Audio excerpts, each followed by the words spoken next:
Hi viewers, இது நம்ம Sneha mall back side ஒரு சைட்டு 3 வருஷத்துக்கு முன்னே இந்த வேலை செஞ்சு முடிச்சிருந்தோம். இந்த படிக்குண்டு சைடு வந்து நம்ம மேலே பார்த்தீங்கன்னா மொட்டை மாடி படிக்குண்டு சைடு வந்து ஒட்டு வச்சுருக்குறோம். அந்த சைடு பார்த்தீங்கன்னா தண்ணி கசையுதுன்னு சொன்னாங்க. அதுக்காக நாங்கள் வந்து இப்போ 3 நாளைக்கு முன்னே பார்த்ததுல என்ன தெரிஞ்சதுன்னா, அந்த சைடு வந்து நாங்கள் டைல்ஸ் போட்ட பிறகு அந்த சைடு பீஸ் ஓட்டுவாங்களா, அந்த பீஸ் வேலை சின்ன சின்ன கேப் இருந்தது.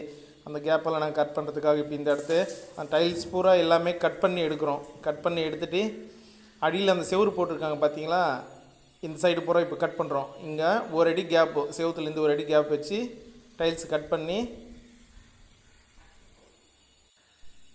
அந்த டைல்ஸ் கட் பண்ண பிறகு அந்த சைடு பூராவுமே கீழே இருக்கிற பக்கமாக ரூப் வரும் இருந்த ஜல்லி பூரா நோண்டி எடுத்துகிட்டு அந்த இடம் வந்து லீக் ப்ரூஃப் ஆயில் போட்டு திரும்பி ஜல்லி ஜல்லி கொண்டு வந்து அது கலந்து நல்லா போட்டு பேக் பண்ணி அதுக்கப்புறம் மேலே டைல்ஸ் போடலான்னு முடிவு பண்ணி வச்சுருக்கிறோம். அதுக்காக இப்போ இது எல்லாமே செவுத்துட்டி இந்த படிக்குண்டு சைடு பூராமே ஒரு அடி விட்டு எல்லாமே கட் பண்ணுறோம்.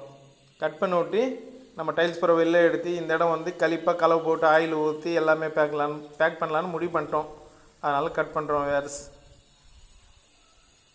இப்போ பார்த்தீங்கன்னா இந்த சைடு ஒரு அடி, இந்த வாசுகால் பக்கம் கூட ஈரம் ஏறிடுச்சு. வாசுகால் பார்த்தீங்கன்னா கொஞ்சோண்டு ஈரம் ஆயிருக்கு அப்படி ஃபுல்லாகவே. அந்த இடம் பார்த்தீங்கன்னா மரமே கொஞ்சம் உளுத்து போன மாதிரி ஆயிடுச்சு. இப்போ இது கட் பண்ணி எடுத்து நாங்கள் சுத்தம் பண்ண போகிறோம்.